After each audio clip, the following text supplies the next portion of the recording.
Good evening, everyone. Let's all settle down. We're about to begin our program of this evening. This is our first physical event since January 2020. As a mark of respect to our distinguished panelists, kindly keep your phones on silent mode. Without further ado, now I invite Ambassador Kumar, IFA President, to welcome you all and tell you what this event discussion is all about. Ambassador Kumar, thank you.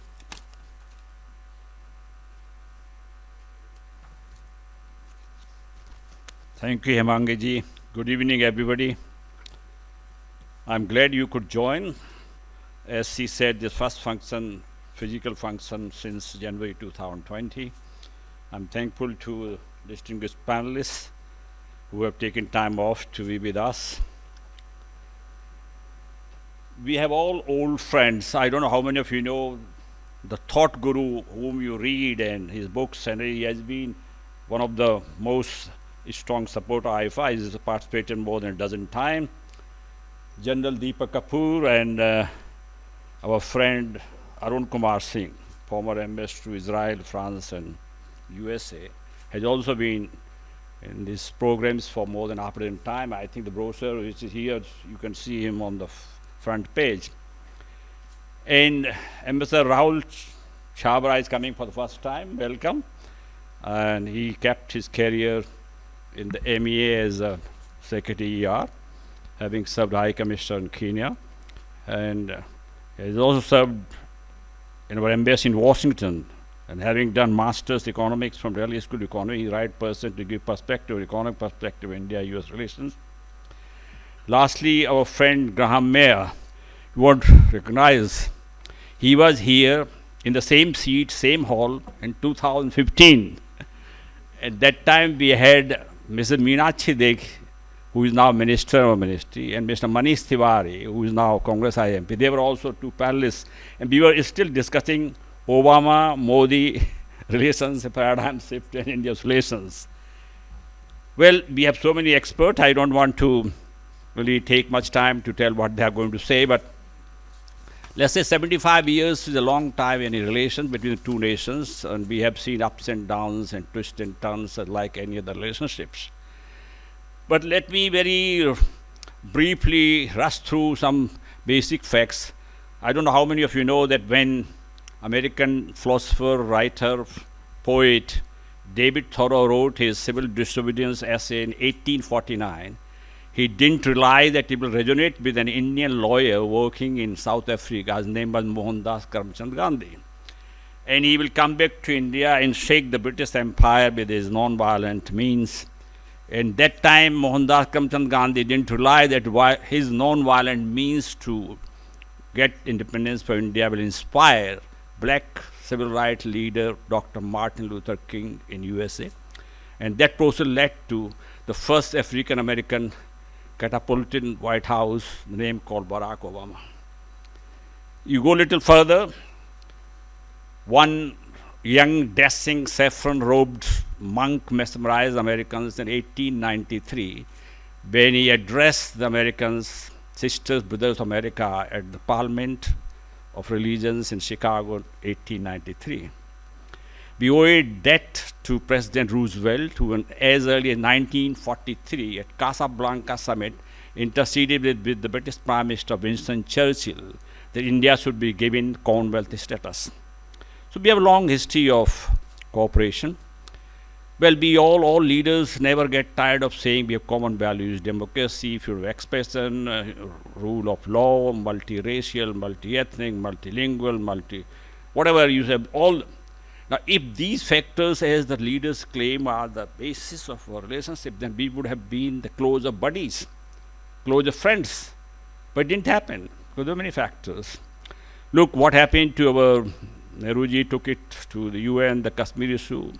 Then we had Pakistan being brought in the SATO and the SATO alliances, which really created suspicion of our minds. And then the US thought we are too close to the communists, the Soviet Union. I don't know, Graham can check it out whether correct or not. I read some years back in the unclassified or the some telegram declassified after 40 years, whatever is the rule. It claimed that the telegram was sent by President Truman to American embassy in New Delhi in 1948, which advised him, please keep a close watch on Pandit Jawaharlal Nehru. Because the way he sits on the chair, I'm convinced he's a confirmed communist. I have not been able to correct, but I did read some. There was a veracity, I can't vouch for it. But these certainly they were concerned about the spread of communism. They tried their best.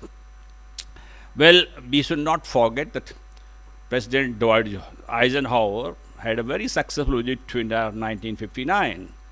But somehow the visit of Prime Minister Nehru to US in 1961 didn't go well. In spite of the fact that two very charismatic leaders, Nehru and Kennedy, couldn't click with each other for some reasons. But still, we should not forget 1962 when China attacked USA. It was President Kennedy who rushed much needed military equipment which we needed at that time.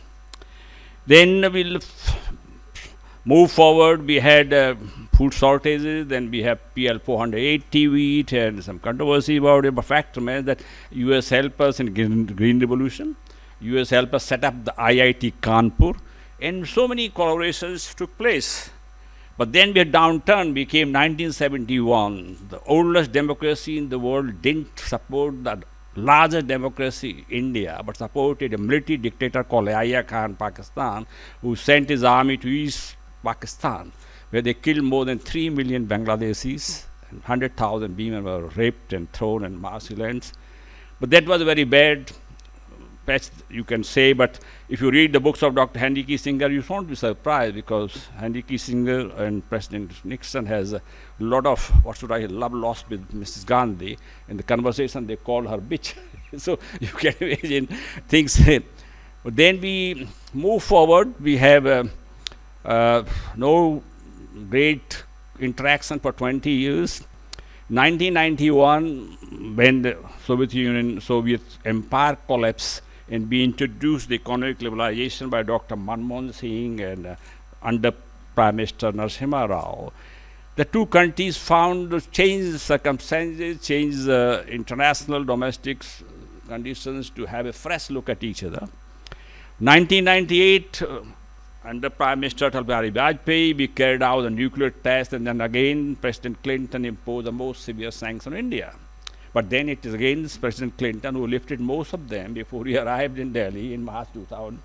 So we have a long history of these things. But let us face it, that it was Atal Bihari Vajpayee, the Prime Minister, who said US, India are natural allies. And let us give credit, President Clinton and Prime Minister Atal Bihari Vajpayee to laid the institutional framework foundation for diversification of India's relations, which has been continued.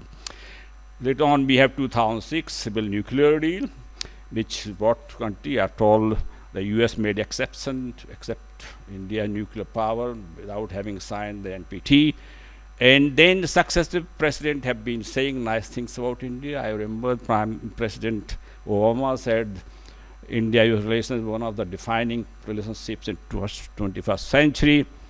And then recently I read somewhere US Press Secretary White House said President Biden considers India relations with US one of the most significant relationships. Now we should also see that, give credit where is due. Prime Minister Narendra Modi is the first Indian Prime Minister who interacted with 3 presidents, and he is still interacting. And if you see his personal chemistry with Obama or Donald Trump or Joe Biden, it's same. What is the secret? I think secret is Jadoo ki Jhappi.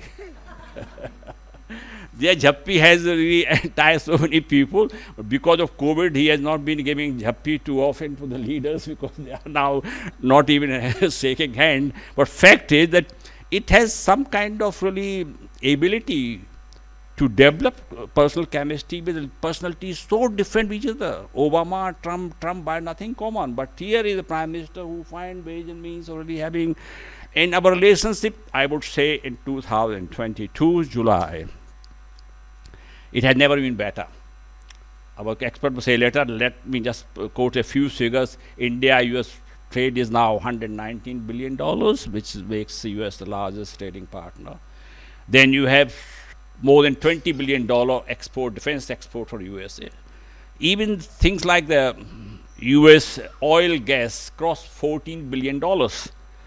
American companies over the years have invested roughly $55 billion in India. Indian companies have invested about $22 billion. They claim CII report 2020 says that we have created 125,000 jobs in US is two-way traffic. And then the leaders are, it took 22 years President Clinton to come to India.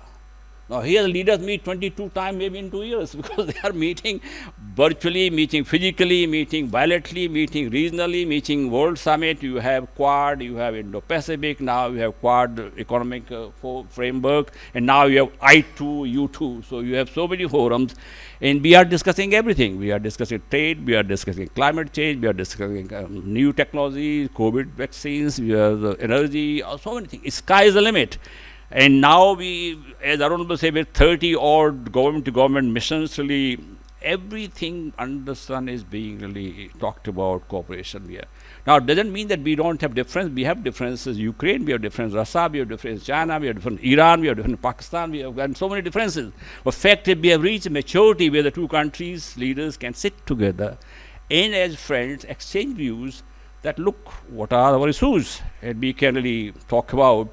And those who have witnessed the Madison Square Garden reception to Prime Minister Modi in September 2014, or the Howdy Modi in Houston 2019, know the enormously popular among the Indian diaspora in USA.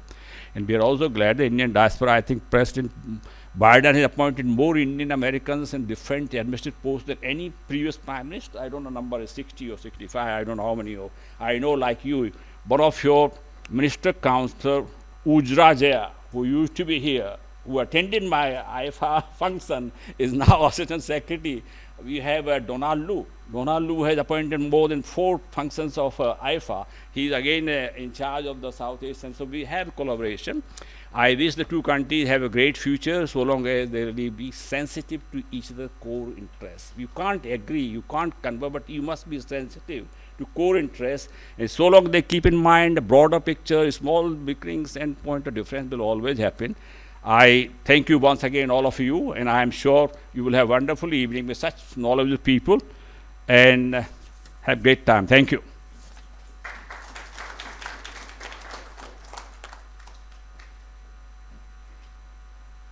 So now my other role, I now invite my friend Graham Mayer, who is nearest to the mic, podium, to give American perspective.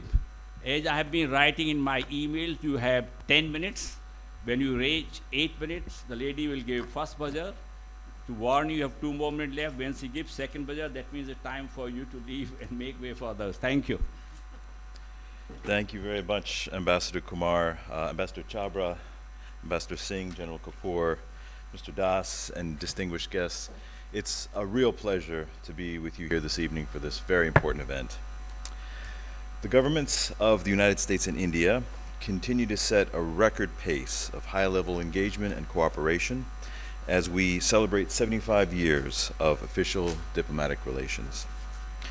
Even as our leaders describe our partnership as a natural one between the world's oldest and largest democracies, we're extremely grateful for organizations like the IAFA that work hard to strengthen the bonds between our countries. I believe this event will highlight just how much our two countries share a growing convergence of strategic interests. This is exemplified by the remarkable breadth of our global comprehensive strategic partnership and the strong commitment of the United States to our shared Indo-Pacific vision. In Tokyo this past May, President Biden and Prime Minister Modi agreed to deepen our cooperation as we work for a more prosperous, free, connected, and secure world. At that time, our leaders drew up a broad agenda to tackle the world's most pressing challenges, to include expanding our security partnership, promoting shared inclusive prosperity, and deepening our work together on climate, health, and critical and emerging technologies. The United States and India are working together to bolster Indo-Pacific security and promote a resilient, rules-based international order that safeguards sovereignty and territorial integrity, upholds democratic values, and advances the prosperity of all Indo-Pacific nations. Our bilateral defense ties continue to expand since the conclusion of 4 foundational defense agreements over the past few years that enable closer cooperation between our militaries. We are expanding this collaboration into new domains such as space, cyber, and artificial intelligence. The frequency of port calls, overflights, and exchanges of information continues to increase, as has the complexity and jointness of our military exercises. These interactions provide a basis and opportunity for growing trust and interoperability. Our robust defense cooperation gives both of our countries an extensive menu of options as we work together to uphold our interests, from maritime security to humanitarian and disaster relief. We also recognize that the prosperity of the American people is linked to the Indo-Pacific. For this reason, we are pursuing cooperation with India on fair and resilient trade, supply chain resilience, digital and emerging technologies, infrastructure, decarbonization, and clean energy. Bilateral trade between our countries reached a new high of $156 billion this year, supporting tens of thousands of jobs in both our countries. We have relaunched the U.S.-India Trade Policy Forum and continue our bilateral discussion to build stronger and more durable U.S.-India trade relationships, in which we cooperate as strategic partners to implement trade policies that benefit the working people of both our countries. We also welcome our joint participation with India in regional economic groupings that will ensure open and rules-based markets will sustain a rising wave of prosperity across the Indo-Pacific. The Indo-Pacific Economic Framework for Prosperity that President Biden inaugurated in Tokyo alongside Prime Minister Modi presented a transformative new vision for economies and companies throughout the region.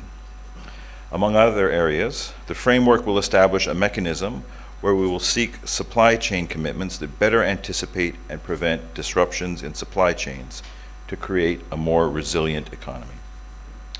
And only days ago, President Biden and Prime Minister Modi took part in the first leaders' meeting of the I2U2 grouping, consisting of India, Israel, the United Arab Emirates, and the United States. This innovative regional platform will deepen economic integration within the Middle East and Asia and aims to advance progress on key challenges such as fragile supply chains, global food and economic security exacerbated by Russia's invasion of Ukraine. In fighting the climate crisis, our countries agree on the nature of this global threat and believe that addressing climate change now is critical. India and the United States are coordinating closely to make shared investments in decarbonization and clean energy. We are exchanging best practices and develop technology transfer to enable affordable deployment of clean and emerging energy technologies, including commercialization and scaling up of battery storage, offshore wind, green hydrogen, and rooftop solar technology in India. The Quad partnership continues to provide us with a flexible mechanism to pool the collective strengths of 4 vibrant Indo-Pacific maritime democracies. At the core of the Quad is a commitment to provide tangible benefits to the Indo-Pacific region. In one example, the Indo-Pacific Partnership for Maritime Domain Awareness, announced at the Quad Leaders Summit in May, will make a vital contribution to maritime security for the greater good of the Indo-Pacific community. And to date, Quad countries have cooperated to deliver at least 670 million doses of COVID-19 vaccine and made progress on the expansion of Johnson & Johnson vaccine production at the Biological E facility in India under the Quad Vaccine Partnership. The Quad continues to pursue initiatives on clean energy, humanitarian assistance, and disaster relief, cybersecurity, maritime security, resilient supply chains, and approaches to 5G infrastructure that leverage open and interoperable network architectures. Through these and other initiatives, we are supporting India's growing regional leadership role. Finally, I'd like to mention the people-to-people ties between our nations, which is really the anchor of our partnership. The extraordinary exchange of academics, students, and professionals, and the 4 million members of the Indian American diaspora are of key importance to building our collective capacity within the Indo-Pacific and beyond. We are working to support increased student mobility and skills building and promoting new initiatives for cutting-edge joint research in critical domains of science and technology. The Fulbright Nehru exchange program, which the Indian government has funded jointly with the United States since 2008, is a key driver of such partnerships. And the new Quad Fellowship program will facilitate even more expertise in STEM fields for master's and doctoral students from Australia, India, Japan, and the United States. President Biden recently remarked to Prime Minister Modi, "There's so much that our countries can and will do together, and I'm committed to making the US-India partnership among the closest we have on earth." Continued progress in the US-India Comprehensive Global Strategic Partnership will help to realize our common vision for a free, open, interconnected, prosperous, secure, and resilient Indo-Pacific region. After 75 years of relations, we are confident that our partnership is hitting its stride.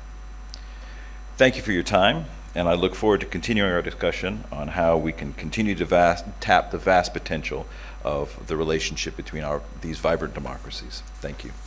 Thank you, Graham, for giving a very crisp update and also finishing before 10 minutes.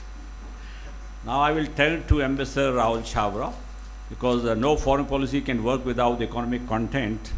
So floor is all yours to cover the economic perspective of India-US relations.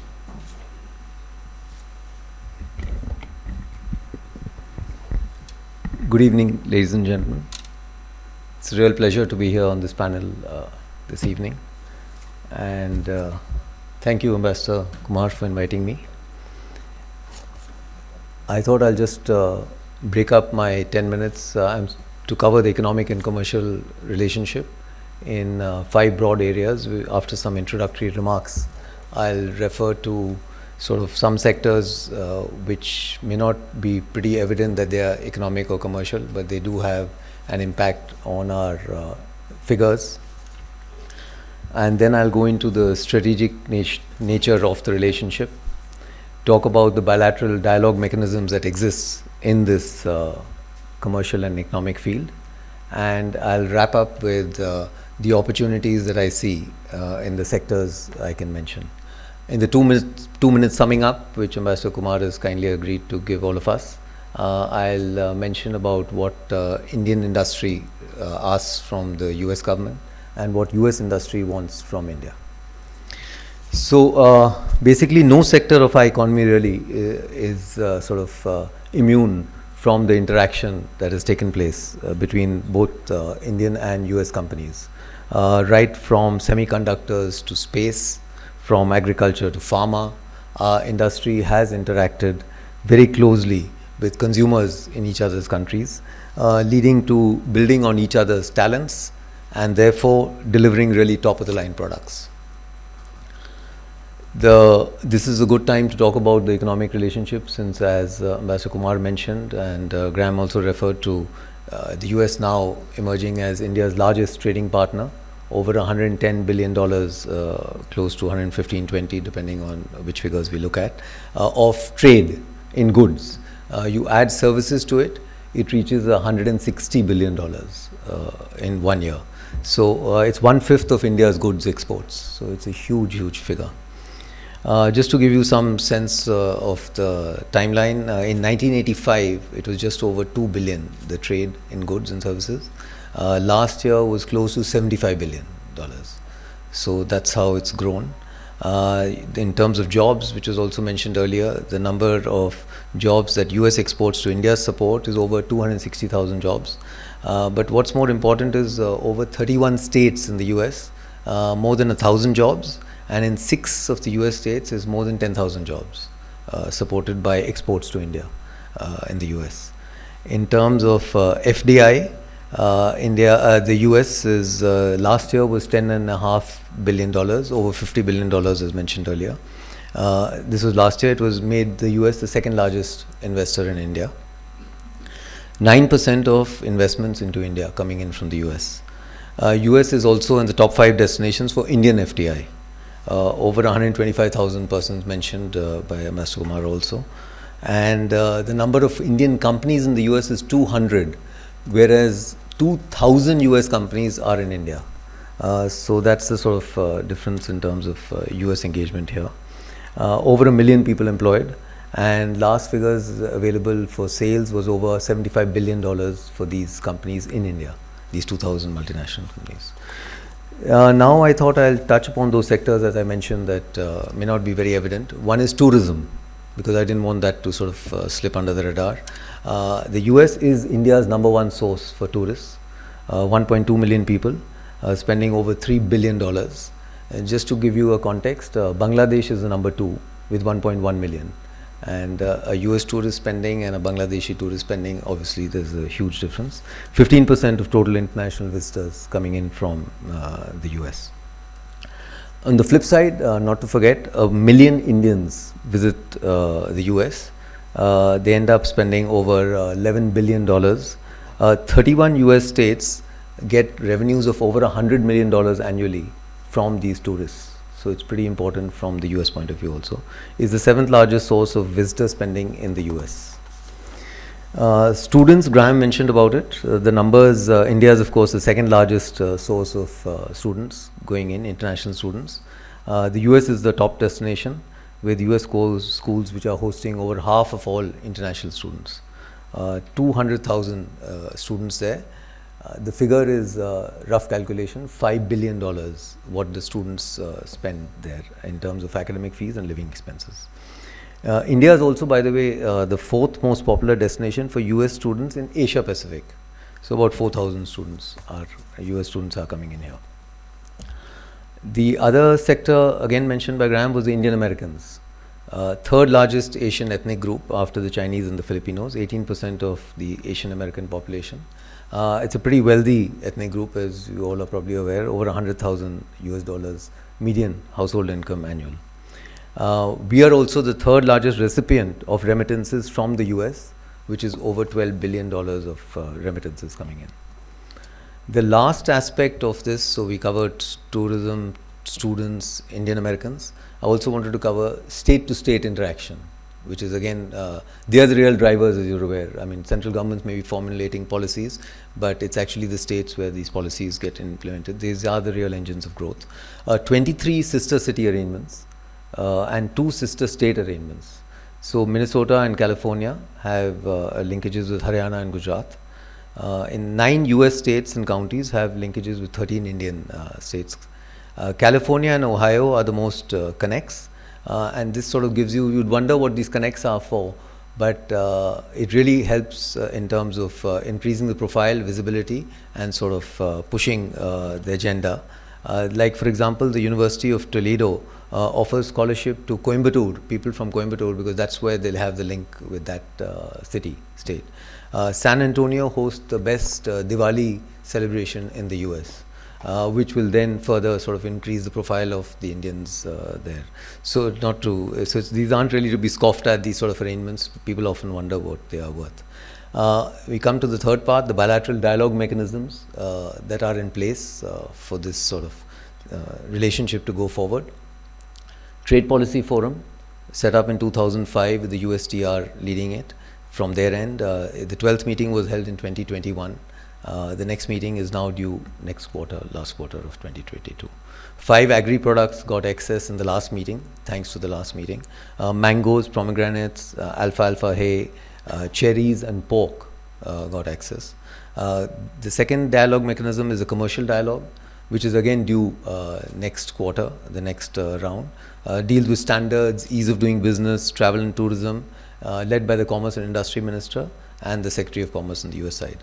There are, by the way, 8 of these that I could last list, the big ones where we deal with this. The third one is the CEO's Forum that meets on the sidelines of the commercial dialogue. July 2020 was the last meeting. New and emerging challenges and opportunities come up, and recommendations are given to the top leadership in both countries. There's a JWG in ICT. This was set up in 2005, deals with digital governance.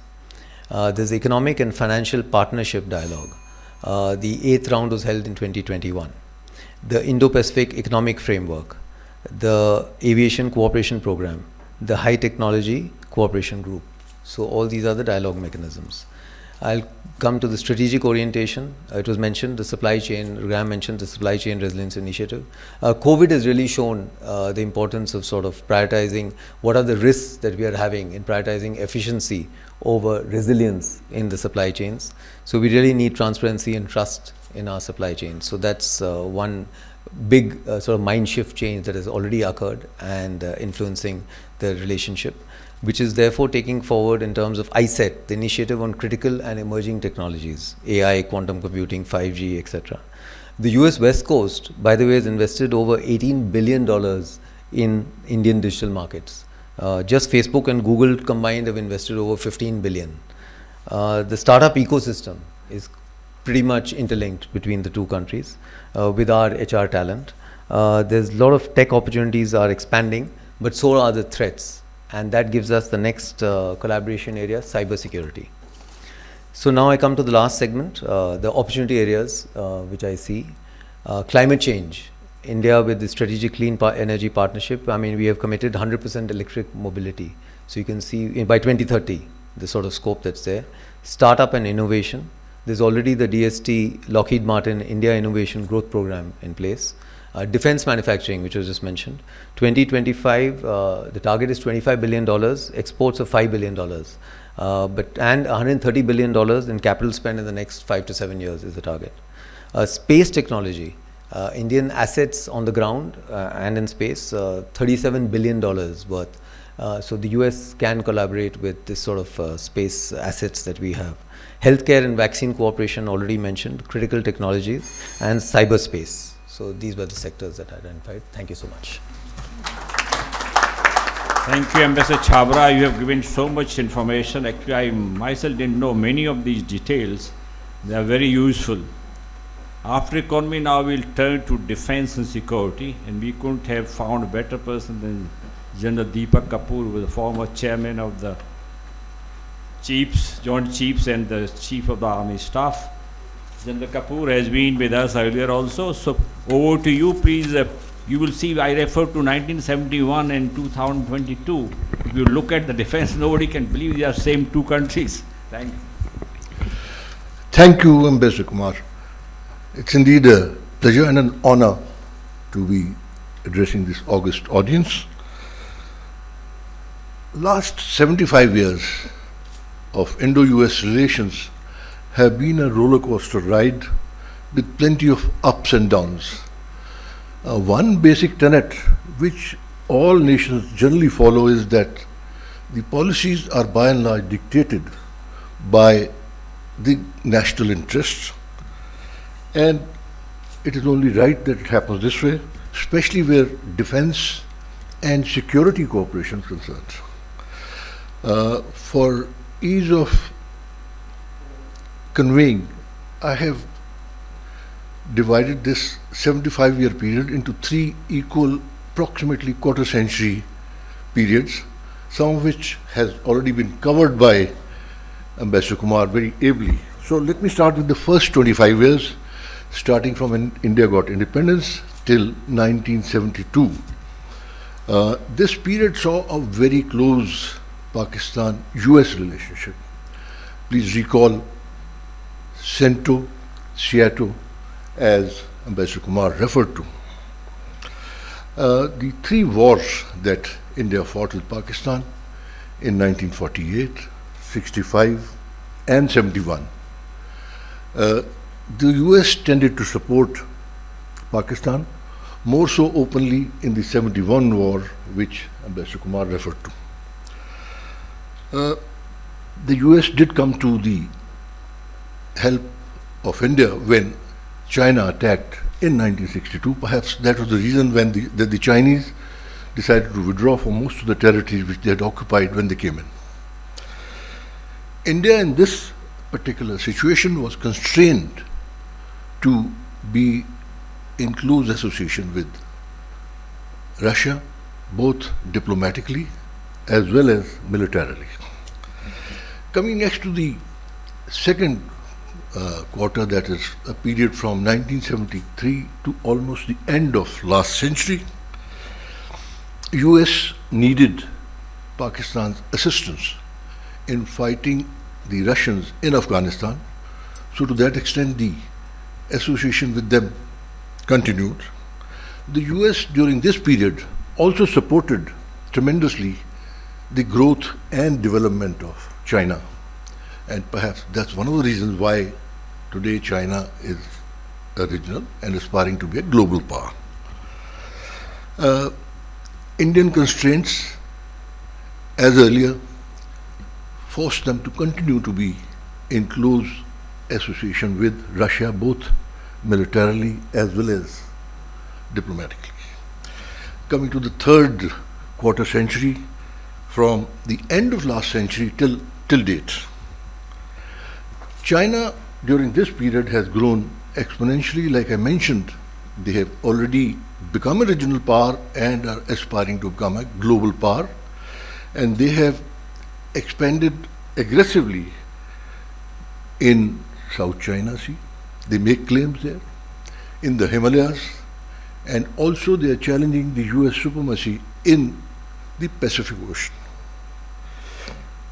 The US has also become a bit wiser to the Pakistani machinations in Afghanistan. Example, they had Osama bin Laden well hidden secretly within Pakistan, next to the Pakistan Military Academy in the heart of Pakistan, till the US finally got him out. And it is also a fact that now India is seen as a frontline state in opposing the Chinese, in addition to Japan and Australia.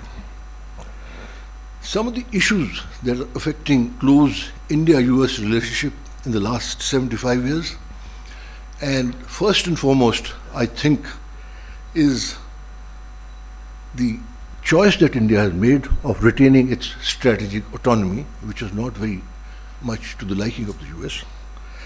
The second was the US earlier way of thinking that if you are not with us, you are against us. But that was not how India looked at it. And that is where there was a mismatch. The prolonged Indian machinations, the prolonged Indian dependence on Russians is now better appreciated by the US for the simple reason that for the last 70 years we've been taking equipment from Russia, and it is required to be upgraded, modernized, and today the military has approximately 70% of its equipment from Russia. So the US understands that constraint. Coming to the Ukraine situation, therefore, the US understands Indian compulsions in remaining neutral, firstly. Secondly, in trying to get hold of cheaper Russian oil for the Indian economy. And lastly, it is there to ensure that in the long run, it can still maintain a good relationship with the US. Some of the current state which affects us, during the last 15 years, we've seen a tremendous growth in the Indo-US relationship. India is the only country which has physically opposed China militarily, and that is well recognized by the US. The two-front threat has developed because of a close axis between between Pakistan and China, which indeed is a threat, and therefore India, in its own national interest, looks toward a closer relationship with the US. India was declared in 2016 a major defense partner by the US Congress, followed by, in 2018, the US Congress declaring India as the tier status and approving export of military as well as dual-use technologies to India. Over a period of this time, the Quad has become a lot more meaningful, powerful, even though it may be skirting around the security issues, but in all other areas it is cooperating tremendously, and the nations taking part in it, all the 4 nations, are having a 2+2 dialogue on an annual basis since 2018 onwards. The Chinese Belt and Road Initiative has been rejected by India, and the US looking to developing infrastructure in South and East Asia, and in this it enjoys total support of Australia as well as Japan. Coming to defense and security cooperation between India and the US, like it was mentioned by Mr. Mayor, all 4 key foundational agreements have been signed between India and US, namely the LSA, GSO, MIA, SISMOA, and BECA. Commencing 2007, US till date has exported arms worth approximately $20 billion to India, and that includes transport aircraft, helicopters, both Apache and Chinook, as well as ultralight Bofors guns. In 2020, US Congress has authorized defense sales worth about $25 billion, including 30 armed Predator UAVs to India. Keeping Indian sensitivities in mind, the US has not raised very major objections to the Indian purchase of US air defense system S-400. In fact, if you would have read in the media, just about 3 days back, the House of Representatives has given an India-specific waiver for this particular purchase to be gone through without applying CAATSA sanctions. And the bill now rests with the Senate, which hopefully will also be clearing it, giving the administration the latitude to be able to let this sale go through in true spirit of cooperation.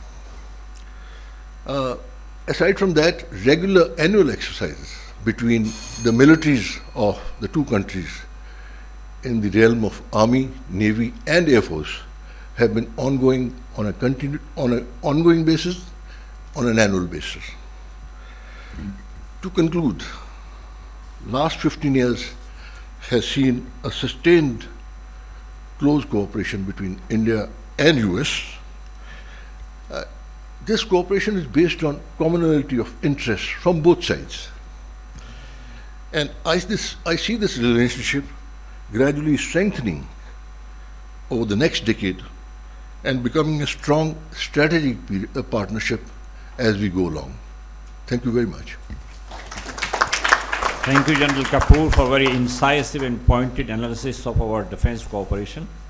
Now I turn to my friend Guru Charan Das. He's Guru for all us all. He has heard everybody. Field is all free. You can comment on what they have said, or you can give your own thoughts, but tell us something, what have been the milestone, game-changing milestones in our relationship? Thank you. Frankly, I don't know what I'm doing here amongst these very distinguished gentlemen that you have heard, who have got so much knowledge about the subject. So the advantage of this, of course, is that I don't have to be diplomatic, I don't have to be knowledgeable, I can ask questions rather than give you answers. But let me say where I'm coming from. And where I'm coming from, I'll enunciate by way of two well-known principles. One is the principle from the Arthashastra, but also articulated by Prince Metternich as well as Henry Kissinger, which is that there are no good or bad nations, there are only powerful and powerless ones. And there are no enduring friends, and there are no enduring enemies. So the leader's duty is to relentlessly pursue his nation's interest or her nation's interest. The second principle is that the best foreign policy, especially for India, is 8% economic growth. Now, history has its winners and losers. And in the 20th century, there was no bigger loser than the Soviet Union. India, its ally in the Cold War, also ended on the losing side. I'm not sure if it could have been otherwise, but let us not pretend that our diplomacy achieved anything but defeat for our country. True, we led the non-aligned movement, but what's the point of being a leader of a failed movement? Call me naive, but I think unworthy Pakistan did better. Not only did it end up on the winning side of the Cold War, on the winning side of China, on the winning side of America, but it also got the world to equate itself with India.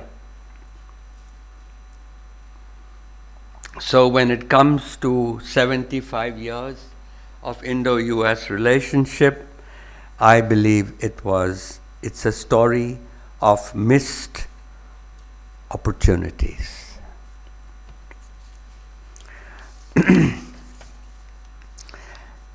Now, unlike General Kapoor, I divide the subject of 75 years into two parts. First is the 1947 to 1991 period, and the second is the 1991 to the 2000 and today, to 2022. One, because the Soviet Union collapsed in 1991 and the Cold War ended in 1991, and so all the baggage of the Cold War, hopefully, died. And second, because India discovered economic freedom. And I mean, we didn't get our economic freedom in 1947. And economic freedom is the real foundation of all freedoms. Because of our liberalization and economic reform from 1991, when we, India, began to emerge as a serious economic player in the world, when India itself got serious about economic growth. So just you've cited very, very useful statistics. I'll just give one quick one. Between 1950 and 1980, India grew at 3.5%, but population also grew at 2.2. So 3.5 minus 2.2 is 1.3. That was the per capita income growth, which we moaned and groaned and called it a Hindu rate of growth. Of course, it had nothing to do with being Hindu. It was all about the command economy and license Raj that we had created.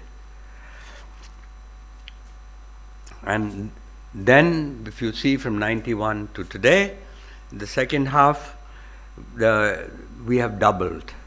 It's been an average of 7% annual growth, during which population growth has declined to 1.5%, and so that is a 5.5%. That's a tigerish growth that we experienced. And also we integrated with the global economy, and we led by the IT sector.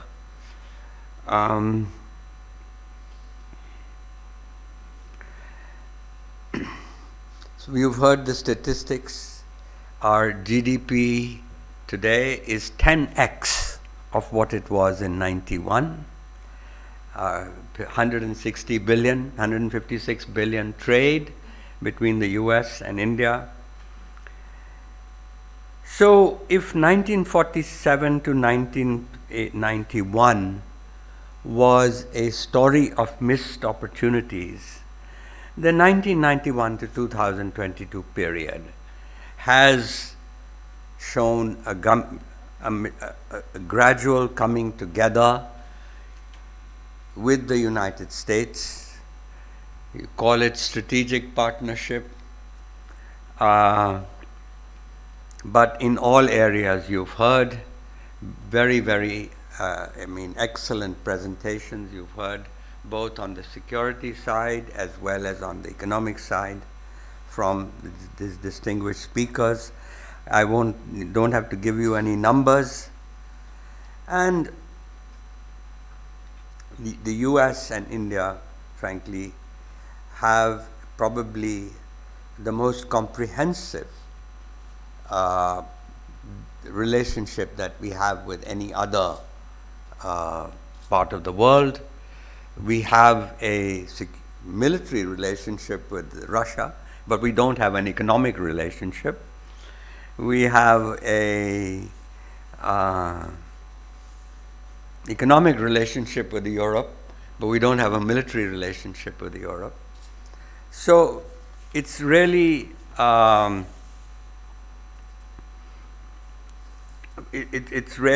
we have come a long way. And you've heard the Quad, Indo-Pacific strategy, and on all these things.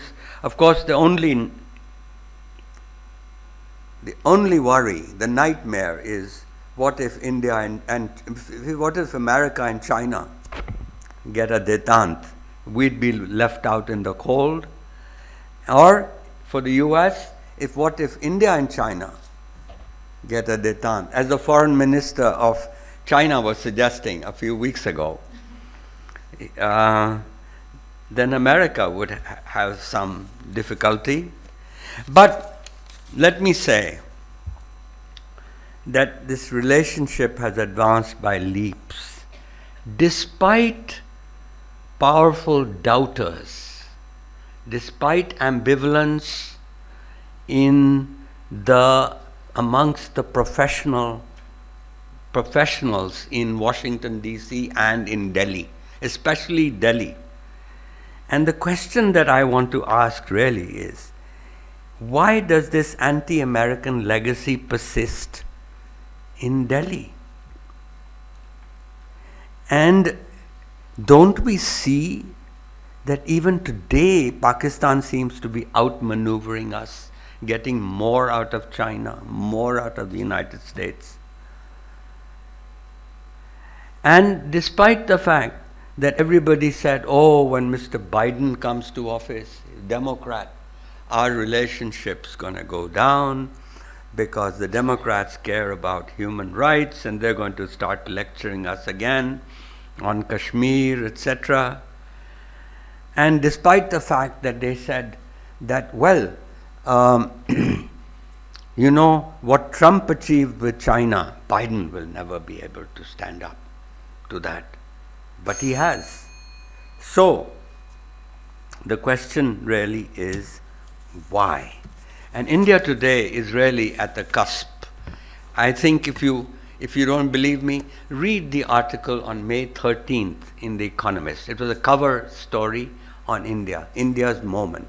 I think that sort of sums up my views. I don't have to repeat them, but really I could give you 10 reasons today why India is at the cusp of opportunity. And so my time is up, and I'll just leave it at that. Thank you very much.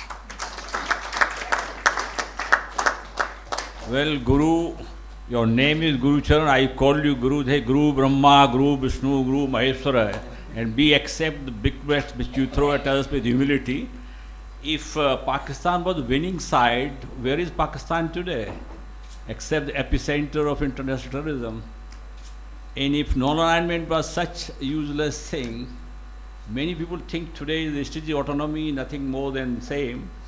Last month, our Honorable Home Minister wrote op-ed in Times of India in praise of Prime Minister Modi and clearly says, India is following non-aligned policy, which is just about 3 weeks. Anyway, none other than Prime Minister Modi has appreciated diplomat, not because we are diplomat, we are saying we make mistake, we learn and we have a thing and we adapt. That's what we have been taught to. As circumstances change, we take care. Anyway, now we turn to somebody who has been ambassador to so many countries, have listened patiently, listened to everybody, including Guru Charan. Over to you, Arun.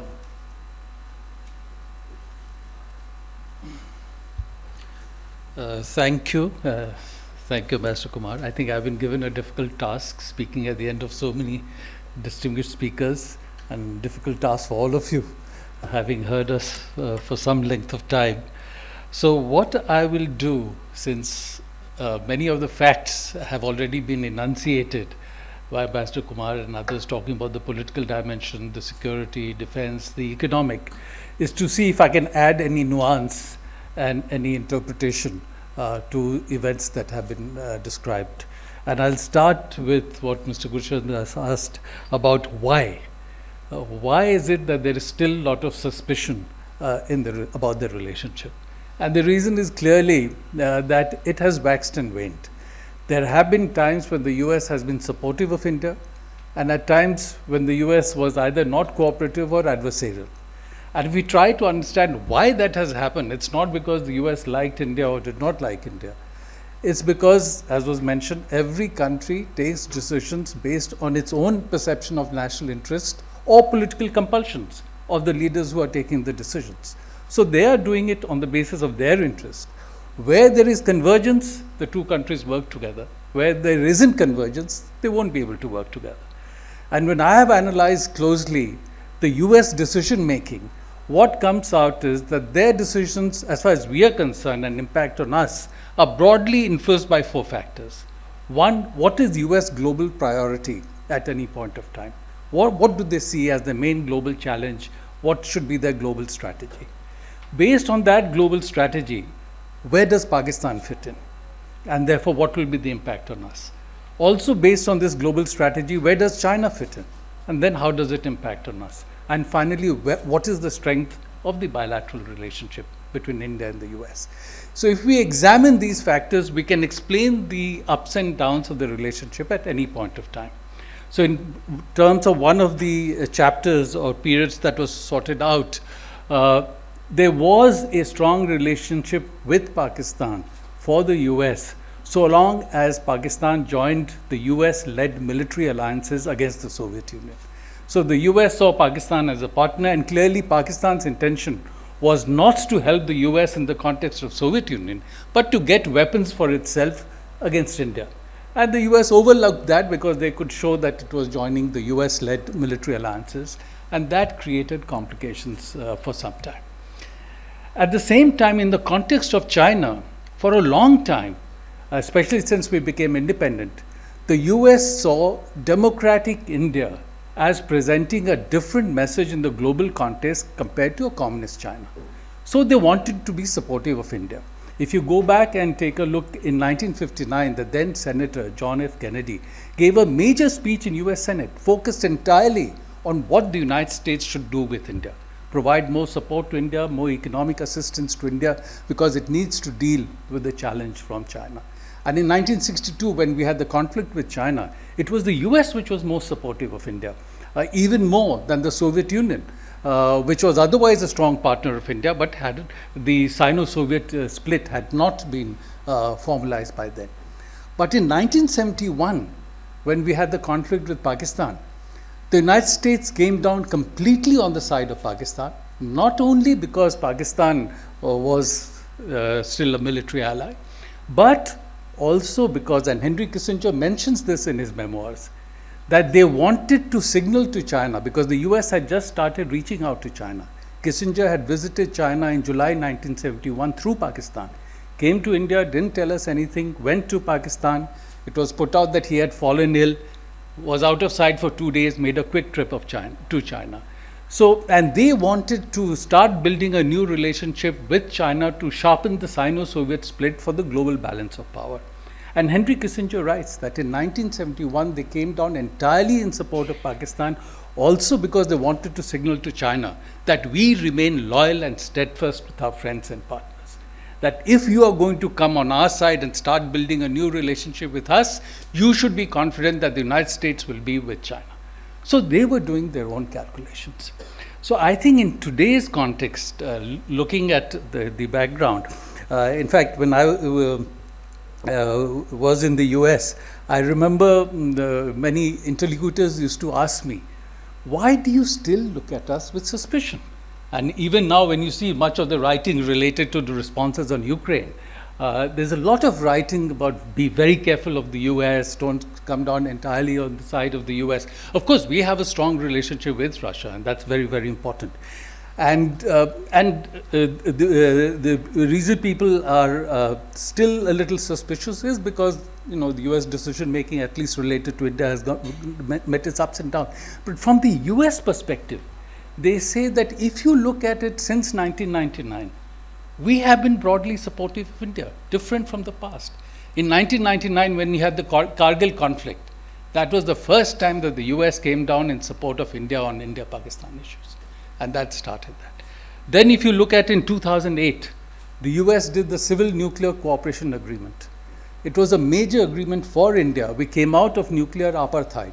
After that, we are able to access civil nuclear technology and supplies of uranium across the world, including from Russia, including from Kazakhstan and other countries, which we would not have been able to do if the Civil Nuclear Cooperation Agreement was not there. And no other country in the world could have organized this exception for India except the United States, because they were clearly the strongest and they were the ones interested in pushing it through. And why did the US do the Civil Nuclear Cooperation Agreement? Because they did, at the time of President Bush, an analysis in terms of we now want to advance the relationship with India. What is coming in the way? And when they examined it deeply, they came to the conclusion that all the restrictions that the US has imposed on India since 1974, since the nuclear test India did in 1974 and sort of exacerbated further after the test we did in 1998, because of that, they cannot partner with India in high levels of technology.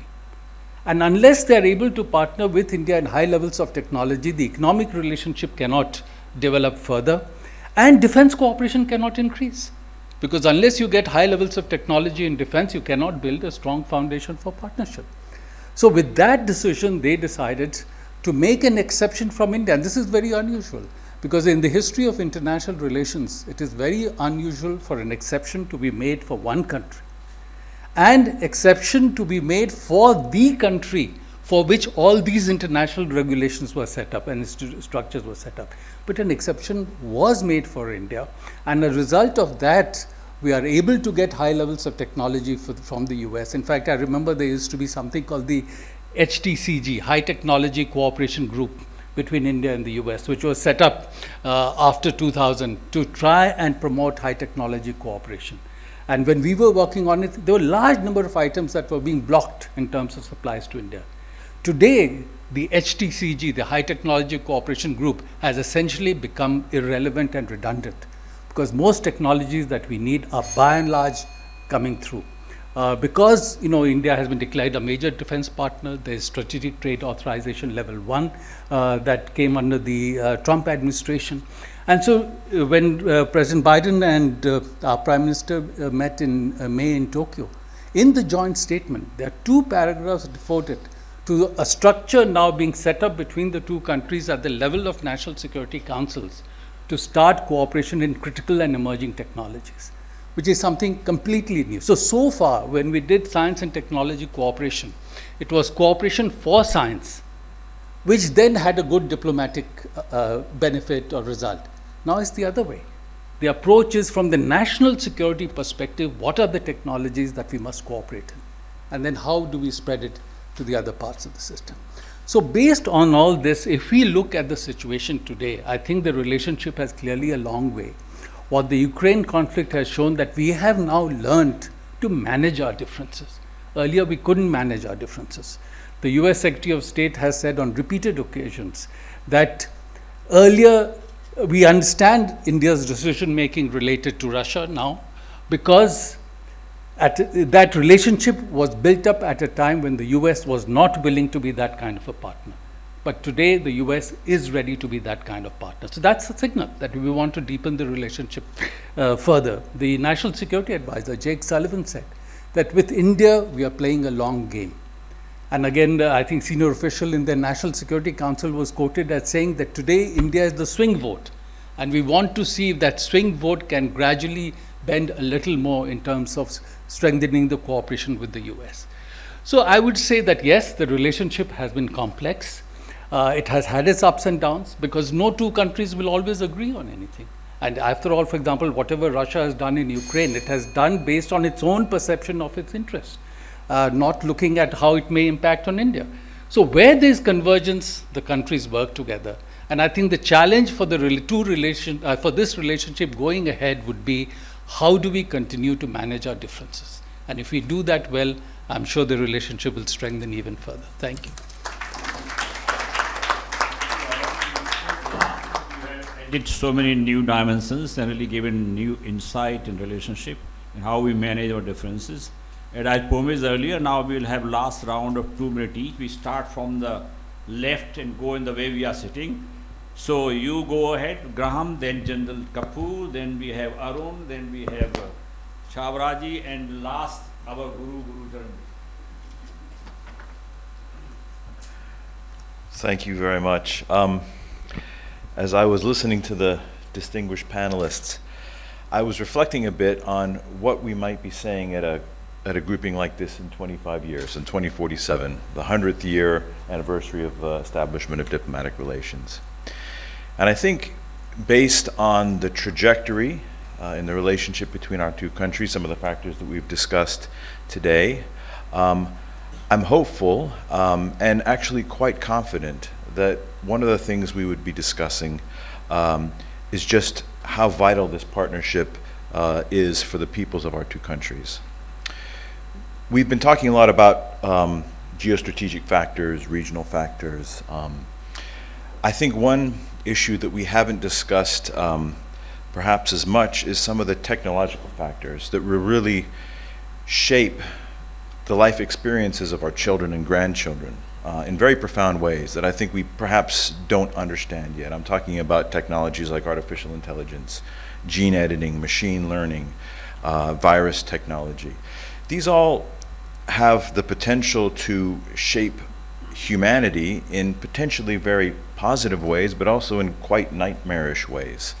And I'm confident and hopeful that it's going to be the United States and India that are setting the rules of the road, not just in developing these kinds of technologies, whether it's between Boston and Hyderabad or Bangalore and San Francisco, but also our governments working together to continue to make sure that these types of technologies set the stage for a world that is beneficial, democratic, and conducive to the values that we both share. So I'm very confident, very hopeful, and very grateful for the opportunity to be with you here all today. Thank you. Thank you. Well, in 25 years, who knows, Graham, we might have somebody from Indian diaspora entering the White House. Yes, it did. Okay, now over to you, General. I think I've covered most of the points which I wanted to, but one aspect which I wish to emphasize upon, and that is the kind of money that India is capable of spending on defense and security. Since 2010, the amount that was being spent on defense was approximately 2% of the GDP, which from then onwards has gradually been coming down, and today it stands at approximately 1.47% of the GDP. It also signifies that the large inventory of weapon systems, equipment, etc. that we have, we are unable, with the current kind of funding, to be able to replace all that. And aside from all other reasons why we went closer to the Russians and the USSR in the past, one of the major reasons has been that the equipment that we have been getting has been at a much cheaper rate, affordable rate, and yet reasonably good equipment. I'm afraid when we look to the West, we are not going to find those kind of bargains. So it's going to be a perpetual problem for India, specifically from the defense and security point of view, to therefore carry out modernization relevant to our times, whether it is artificial intelligence, space warfare, or whatever else. So therefore, we need to look at it from that perspective. There are only two ways out. One, the Prime Minister very nicely brought out, Atmanirbharta, self-reliance, which must develop within the country. And secondly, the West has to look at it from the perspective that the kind of equipment upgradation, modernization that could be provided by Russia within our budget, if they can provide us along those lines, perhaps we'll be able to get much closer in this field than otherwise. Thank you. Graham, you must recommend some discount.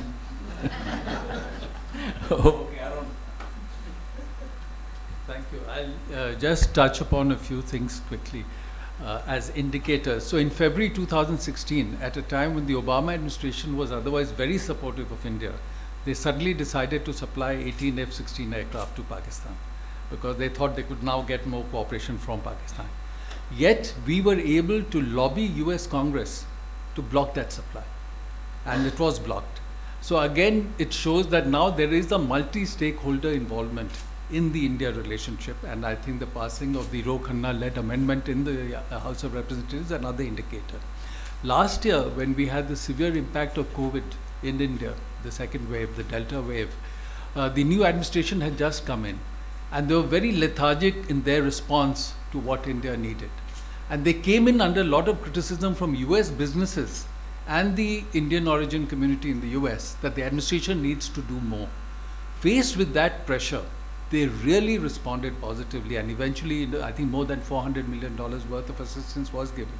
So again, a signal that there are different constituencies in the US today who are engaged with the India relationship, and that creates opportunities for India. Also, there are a lot of myths in the India-US relationship. I think Mr. Gushan Das had mentioned one, that the Democrats are not supportive of India, the Republicans are supportive. It was a Republican President Nixon who was the most adversarial as far as India was concerned. So on certain issues, human rights, environment, we have sometimes differences with the Democrats, but it's a question of engagement and finding convergence of interests. I think another development that has taken place, our Raksha Mantri mentioned recently, speaking to, I think, to the American Chamber of Commerce, that 35% of India's exports in defense took place through the global supply chain of US companies. So again, that's an engagement that has developed, and we have to see how we can leverage that further. I think on trade, there will be more opportunity going ahead, because earlier US was pushing just for liberalization, efficiency in production, which China benefited from. Now they are talking of reshoring, friend-shoring, security of supply chains, and not just efficiency. I think given this, there should be opportunity for India. I think the Quad has become a kind of a branding. Because we are a part of the Quad of US, Australia, India, and Japan. In the US, I find a lot of positive sentiments towards India, despite some of the differences that are there. That this is a very important partnership. We need to build on that. And they are willing to make exceptions for India on many issues because of our partnership in Quad, and I think that's something we should keep in mind. One challenge in the US relationship is that the US, for its own compulsions, including the way their politics works, tends to take positions on internal issues in other countries. And so very often when they take that, and that applies to not just to India, but when they take that related to India, there'll certainly be negative reactions here. So those are... That aspect our Subramanian Jaishankar is taking care of. I think now I turn to Mr. Raul Chavra. Yeah, as I mentioned, I'll just refer to what US industries expectations from India. The big sectors, medical devices, they want the price cap to be removed. They feel that this leads to market distortions and interferes with technological development. The price caps on coronary stents, knee implants, and stuff like that. They have issues on data localization. They feel it imposes too high compliance costs, does not enhance really data security, and disrupts the global payment system. The requests on dairy exports. There's the sector of ground handling for air transport, in e-commerce, in IPRs, and basically in the bilateral investment treaty. They want a BIT, but there's a basic disconnect in the two models. Since the Indian model, there's no remedy under international law, and the Indian model excludes taxation, which I think the US would like it to be included. Now I come to the last part, India's expectations from the US.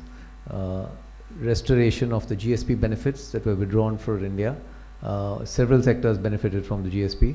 The US importers have just paid in 2020 $442 million extra because of this withdrawal of GSP benefits. January, July 2021, latest figures are there for $372 million extra that they had to pay. But I referred to it earlier that the US needs to realize that the shift of the relationship, it does not need to be on reciprocity and more on a long-term strategic imperatives. So if it realizes that and is ready to sort of grant that and the other requests, like for example, oil and gas, I think natural gas can only be exported to countries which US has signed an FTA agreement. So we are not able to benefit from that. Textiles is a request for MRA and AEO signatures. In social security totalization, most of our IT engineers who go there, over $1 billion they contribute every year, and none of them are going to benefit from it. So it's sort of $1 billion gone into the US system. The big other ask is on the pharmaceutical side, pharmaceutical supply chain agreements. There's a request for convergence across India and US regulatory authorities. Their FDA office in India, by the way, is only 20% staffed. So that just shows that how there's a gap in that. There's a formulary theory in medicines. And the last is the big national exemptions that we want. Exemption from Section 232, the national security tariffs. Ameliorate CFIUS, the regulatory environment, because India is really not an adversary country. And removal from Section 301, priority watch list. So these are the asks. So I don't know how, when both sides meet, if they can meet these requirements, and to some extent, it's going to help a lot. Thank you. Thank you, Raul ji. Now, Guru. Well, Graham has asked us to imagine. Graham has asked us to imagine what our relationship will be 25 years from now at India's 100th anniversary. And given what I called were the preconditions now for India's growth, and these preconditions have been partly the result of the competitive environment changing in the world, principally the fact that China has shot itself in the foot economically and scared not only its own companies but all the multinationals. And this is the right time for India. India would be the right place for the multinationals to come. But we have never learned to welcome private enterprise in our country. We still remain suspicious. You know, we still remain suspicious, and maybe it's the hang-up of the command economy, the license Raj that we had for 40 years. But hopefully that kind of investment will come. And today, because of China's own problems, India is certainly in this coming year, it will be the fastest major economy in the world, fastest growing.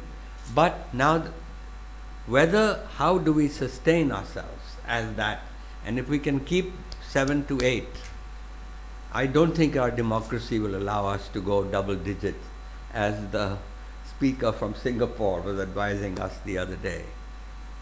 But the reality is that in 25 years, if we maintain that rate of growth, we will have become a major counterweight, a security counterweight to China, and the relationship with the United States will be rewarded. That the US and India made the right decision, and also in terms of attitudes, I would hope 25 years, a lot of those old fogies in both Delhi and Washington, with their anti-Americanism and anti-India, they will have gone away. So that is what I hope will be what we will see in 2047. Give a big hand to our panelists. We will have about 15 minutes for question answer. Guru, just one line that, look, age has nothing to do. You can fall in love with USA even if you are old. What was the age of Deng Xiaoping in China? When he introduced for modernization and turned the whole thing about, age is not related. Anyway, who goes first? Chari ji, do you have any question? Anybody? Colonel Rastogi, I'll come there. Please, be brief, not comment, but question much better. Comment was only, we have been listening. Actually, I've been listening and following very closely, and it's very impressive. But my aim is to, in the relationship, not only the government, but also I want to pay attention to the public, the relation between the American public and our Indian public. Now, I just want to say few things. That is, in the India-US relation, I have been a front soldier in '65 facing the patterns. Of course, such wonderful, tanks, but they failed because of the mismanagement of the man behind. The second was, in 71 operations, the American fleet, of course, was closing in, and we were asked to move as fast as possible to Khulna and clear all that area. Otherwise, Bangladesh could not be liberated fully. Now, here I want to bring in the relationship between the US and India on a different scale. The New York Times correspondent, he came, and I accompanied him into that time East Pakistan for about nearly 50 miles in a Mukti Bahini jeep. Of course, I had no escort, no weapons, nothing, but we went. He met plenty of these villagers and asked them specifically, please tell us your personal experiences about your rape, loot, and all that, whatever has been done to you, which those people did, and then he put it in the paper. Now, the point here, what I want to bring in is that Ambassador Doshi, and of course Surendra Kumar, we are all golf mates, he was in Washington, and this correspondent went to him that please arrange for my trip to Bangladesh, and I had to receive him. So the point which I just want to now bring out is that we look up to America for many things, for all their, starting from the genes and from the rock and roll and all that. But what we have to give them also. So we have to be very frank and forward and straightforward to the public. And our own spiritual and our ancient civilization, we have to bring it to their notice, give them the some sort of, let's say, Kashi Viswavidyalaya, all the doctorates and other things, PhD, about the mathematics which was known We have earlier. limited time, Colonel Rastogi. Yes, just last one. I don't know how many distinguished people here would know. About a few hundred years ago, there was a verse which described the value of pi up to 32 digits. Thank you giving the insight. We have all, I mean, I didn't refer, but everybody know T.S. Eliot. His book is greatly influenced by Bhagavad Gita. Graham can really vouch for that. Anyway, we have young men behind your red shirt. Yes, please, quickly. Then we go to Dr. Yes, please. Yeah, I'm Sandeep, and I mean, it was a very good perspective given on the economic side, on the defense side, and the American side. So this one is actually on the Atmanirbhar, I mean, which was highlighted by General Kapoor. Now, while we are progressing so much in terms of the 5G, 6G, you mentioned about cyber security, artificial intelligence, and also there's a policy for India to adopt to the Make in India program.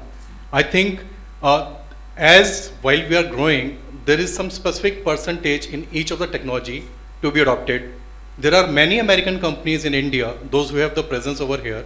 I think I'm just leaving a point here that it being a very big market, and if we grow well in the field of the telecom, IT, which connects, I mean, the military tie-ups, the economic tie-ups, they all will revamp. So just a piece of thought, me being from the technology side, that, please let us, explore the areas where you can be a technology partner to all the Make in India initiatives when we are deploying one of the largest 5G deployments in India. And it can go for all the top 4 technologies. Just a piece of thought. That's it. Nobody is asking questions. We have such learned, distinguished panelists saying you are all giving comments. Let's go to there. Look, I saw one little writing outside the lift there. Say, press the button with a toothpick. I don't know, Habitat Center code, how are we carrying toothpick to press this? Yeah, Ambassador Arun Kumar, sir, we have 3 groups. One group is IT, U2, we have Quad, and third is BRICS.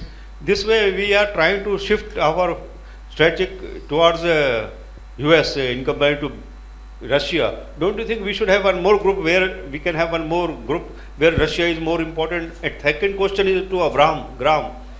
Till President Trump was there, he used to talk of Corona has come from China, we will prosecute, and Chancellor also used to talk about from Germany. Nowadays, Biden is not talking about all these things. They say we will prosecute and ask for $1 trillion from China.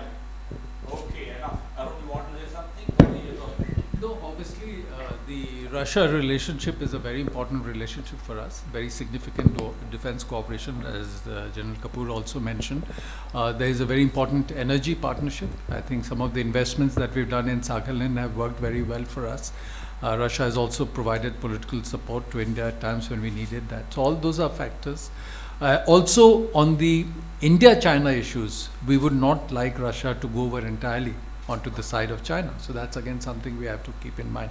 So with that having said, aside from the bilateral, there are many groups where India and Russia work together. There is BRICS that you mentioned. There is the Shanghai Cooperation Organization, SCO. There is also the RIC grouping, Russia, India, China, that also meets at the foreign minister level. So there are enough groups where there is a commonality of interest where I think India works with Russia. Thank you. Graham, you want to say something? They have been saying, President Biden didn't say, he is saying so many nice things about India all the time. I'm not sure I caught the question. There was, I think, a question about the COVID virus, and frankly, I don't know, beyond the fact that it originated in China, I don't know that we'll ever have a post-mortem on its development. Anyway, we leave Corona where it is. Actually, we are cooperating. Yes, please. One of the panelists rightly mentioned Take the mic, take the mic there. Introduce yourself, please. I'm Rajarshi Dey. One of the panelists rightly mentioned about the concern of US Democrats about the human rights violation in Kashmir. My point is, why can't the US take a holistic approach and not be selective? Why doesn't it talk about the human rights violation of Hindus in Pakistan, of Hindus in Bangladesh who are being forcibly converted to Islam? and Hindus are being exterminated in Pakistan. What about Hindu genocide committed in Kashmir about Hindus? But the US never talks about it. It talks about the Indian side. Enough. No, I would just say that our human rights policy is holistic. It's a global approach, and so whether it's Pakistan or Sri Lanka or China or Venezuela, I think we raise the same concerns about the same issues, regardless of where they may happen. We can have only two more questions there. Blue t-shirt.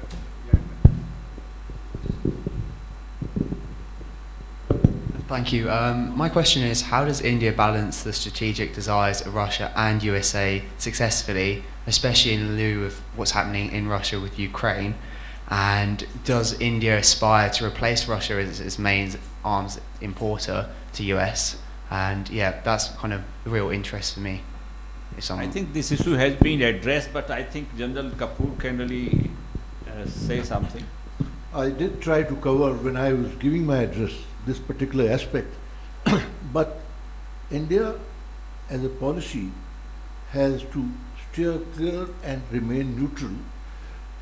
The reasons for those have also been given out by Ambassador Arun Kumar earlier, but the three main reasons are: firstly, that our dependence on Russia for upgradation of our military equipment, which is literally 70% of our total military equipment, and being able to import and upgraded and modern weapons at a relatively lesser cost.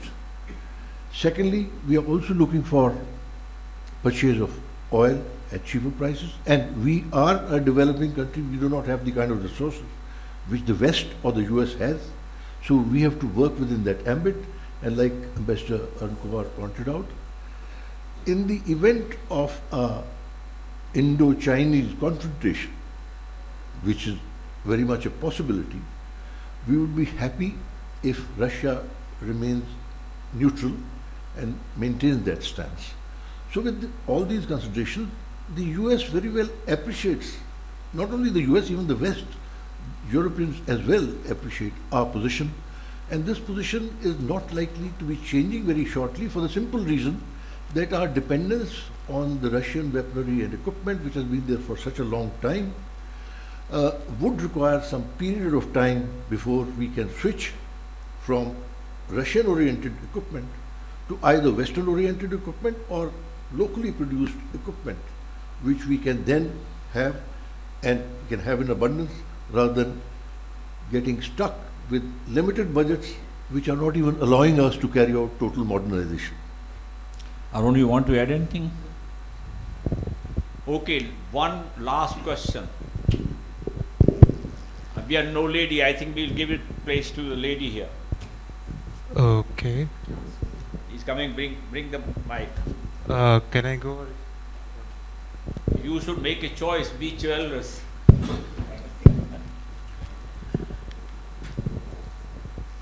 I have two. Is that okay? Question. Yeah. Okay, after so many statement question, very sharp question. Okay. 20 seconds each. Mr. Mayor, one, US is such a democratic country and also developed country, one of the most, like a country that everybody looks up to, and yet you've never had a woman president. I have rooted 25 years.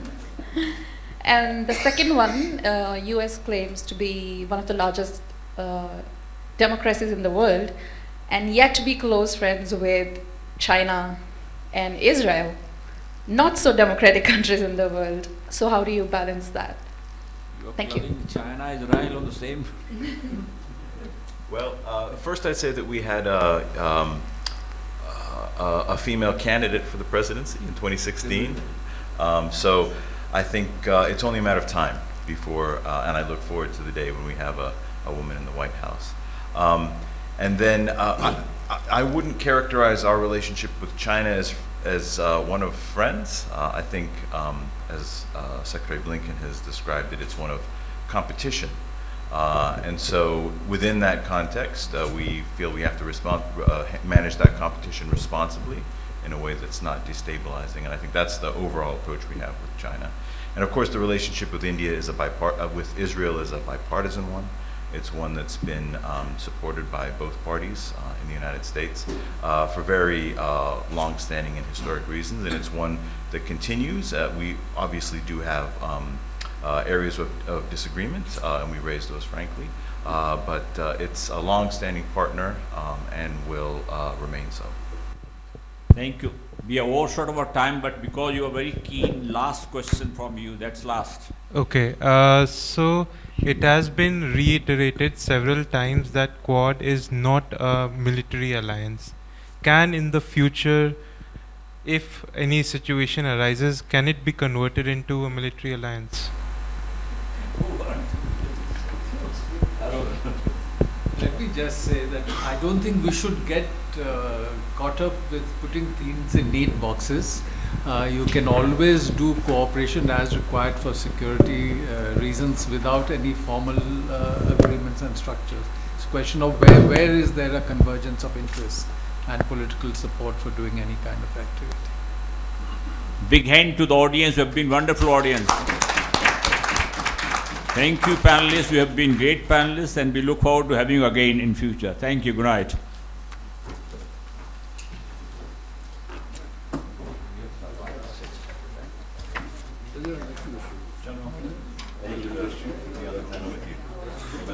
Good to see you.